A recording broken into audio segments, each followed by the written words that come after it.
Welcome to section 25.3, area under a curve. We are continuing our study on integration. Hopefully it's going okay for you. You're not having too much trouble following the examples and the bookwork and the videos. I know it's a lot of work, but you guys hopefully are keeping up on things. Don't get too far behind. Don't forget to take your quizzes when you need to, and the deadlines and the tests. So chapter 25.3, we're talking about area under a curve. So far, by the way, this follows the outline that is attached in Blackboard under chapter 25.3, area under a curve outline, if you want to pull that up and look at it as I go through this. We've been talking in the past about definite integrals. When we would evaluate or take the antiderivative of a problem or a function, we would always end up with a plus c, constant of integration. Well, we're going to, that's why it was called the indefinite integral, by the way, because we didn't know what the constant of integration was. Now we're going to evaluate the area under a curve between 2 points. So we're going to end up with something called the definite integral. There will no longer be a plus c because we will have one answer.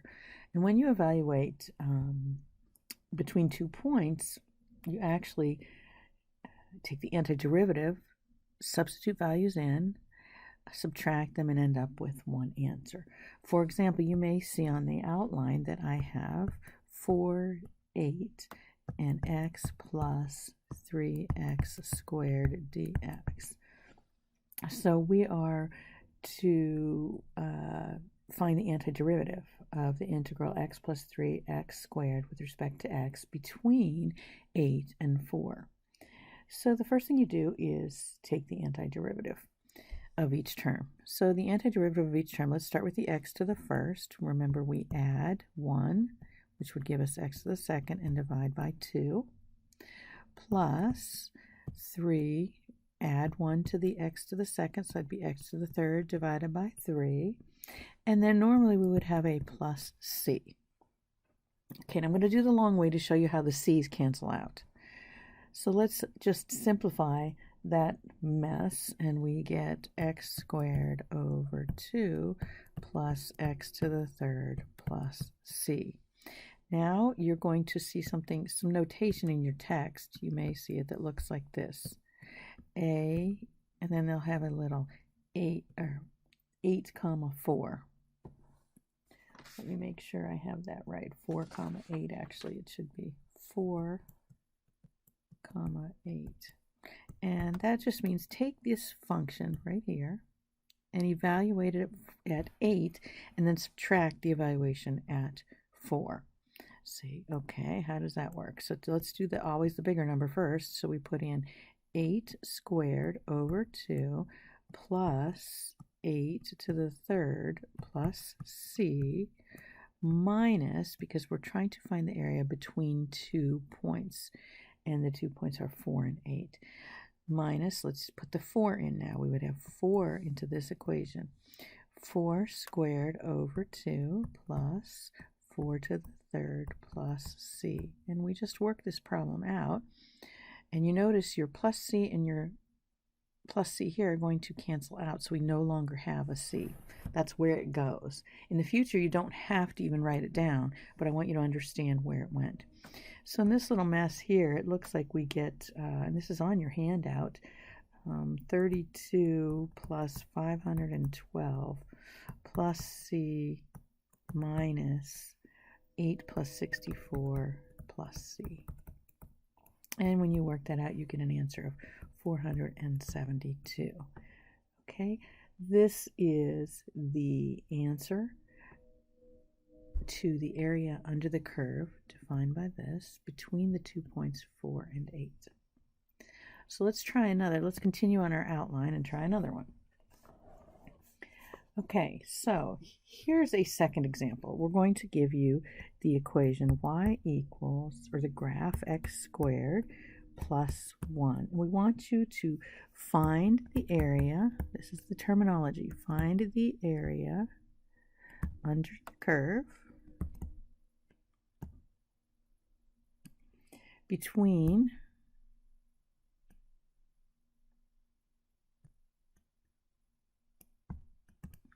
the x-axis and the line x equals 4. This is in your textbook. It is example 2. I'm sorry, it's example 1 on page 750, in case you want to follow something that looks a little bit neater than what I have written in front of you. It's kind of hard to write with this pen, but I'm doing the best we can here. Okay, so we're going to start by understanding. If you look in the book, you'd see what the graph looks like. You have now we know this. Okay, apparently I'm having a little trouble here. Let's change our color too. You have a parabola. How do we know this is a parabola? Do we really need to review that? Has one square term. The x is the square term, so we know it's going up or down. It is up because this is positive. A is 1. So you end up with something that looks like this. Okay, and this is 1, 2, 3, 4. And the line x equals 4. The line x equals 4.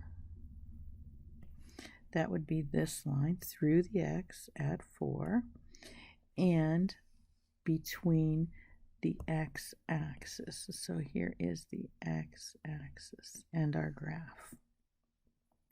So what we're looking at here is this area under the curve.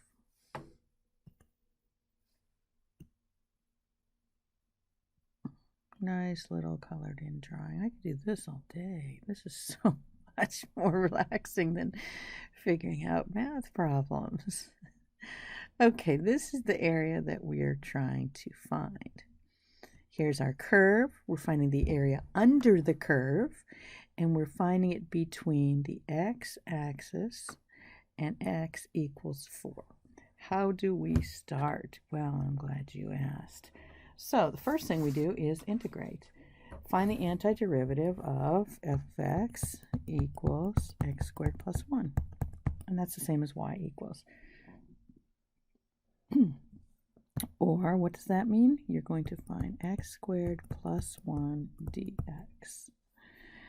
And let's take each term and find the antiderivative. So we have x to the add 1, 2 plus 1 equals 3, and divide by 3. You should be getting pretty good at that. Plus 1x. Okay, and we would normally put we'll put the plus c just to remind us that we're supposed to have it.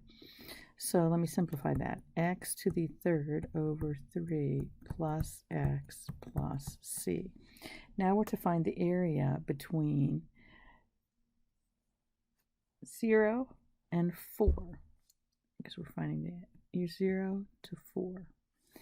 So we write that. Your terminology in your book would be find the area between 0 and 4. And we take the higher value first. So we take our 4 and we substitute it in where there's an x into this equation, which is 4 to the third over 3 plus 4 plus c minus, now let's substitute the 0 in. 0 to the third over 3 plus 0 plus c. Your c's are gone, they're canceled out. And we're left with, let's see here, 4, we are left with, this is 0, so we don't have to worry about any of this. So we just have 4 to the third over 3 plus 4.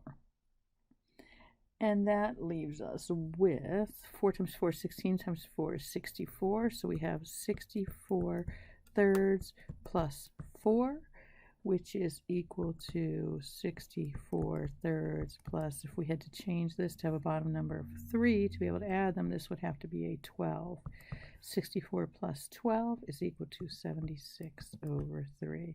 So the area under the curve, bounded by the x-axis and x equals 4 is equal to 76/3. And hopefully you could follow that fairly well.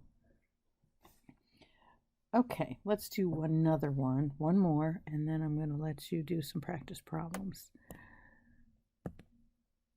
Okay, so we have on our outline the next problem, which is find the area under the curve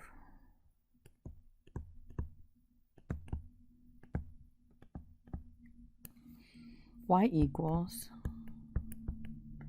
1 over the square root of x plus 1 between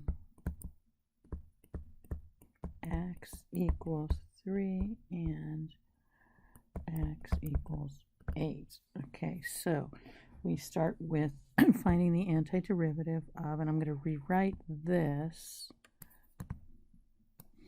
as x plus 1 to the negative 1/2. That's probably the hardest part of this. Remember, it's in the denominator, so to make it it is in the denominator. This would be written as y equals 1 over x plus 1 to the 1/2. To bring it up, we have to change it to a negative. Anytime you move it from denominator to numerator, numerator to denominator, you have to change the sign of the power, dx. Okay, so let's go ahead and try that. This would give us x plus 1 to the negative 1/2. What do we do when we find the antiderivative? We add 1, which equals 1/2 plus 2/2 equals 1/2. So we have to divide by the 1/2 plus c, which simplifies to x plus 1 to the 1/2, and this would be 2 times 1. This would be 2 over 1. So we would have 2x plus 1 plus c, and again, c isn't going to be a factor because it's going to cancel out. Now let's find our area between 3 and 8. So we start with the 8. We substitute in 2 times 8 plus 1 to the 1/2. The c's are gone. Minus, let's substitute in our 3. 2 times 3 plus 1 to the 1/2.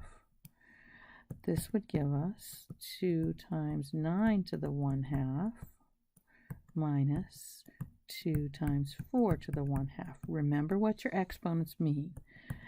This would give us 2 times the square root of 9 minus 2 times the square root of 4. This gives us 2 times square root of 9 is 3. Square root of 4 is 2. So we end up with 2 times 3 is 6 minus 4. 2 times 2 is 4 equals 2. So the area under this curve between 3 and 8 is equal to 2. Hopefully you can take a second and follow that. Okay?